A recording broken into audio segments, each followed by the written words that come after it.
मूर्तिजापुरामधून एक breaking news आपल्या समोर येते। मूर्तिजापुरात पोलिसांची मध्यरात्री धडक कारवाई। मूर्तिजापुरात मध्यरात्री पोलिसांचे कॉम्बिंग ऑपरेशन, शहरात कडेकोट नाका। अकोला रिपोर्टर गणेश वाडेकर, जे bureau chief, Chanakya news channel India. गुन्हेगारीला आळा घालण्यासाठी आणि कायदा आणि सुव्यवस्था अबाधित राखण्यासाठी मूर्तिजापूर पोलिसांनी धर्मेंद्र जोशी साहेब आणि स्टाफ सहभागी मध्यरात्री शहरात अचानक कॉम्बिंग ऑपरेशन राबवले।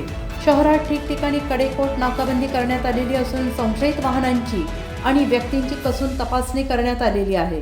पोलिसांची या अचानक झालेल्या कारवाईमुळे गुन्हेगारांचे आणि अवैध धंदे करणाऱ्यांचे धाबे दणाणले आहेत। वेळेस अकोला जिल्हा पोलीस दल हे जनतेच्या सेवेसाठी कायम तत्पर आहे।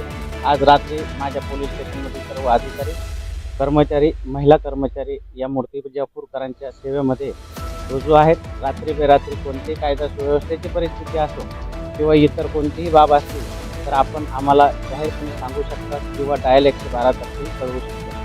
धन्यवाद।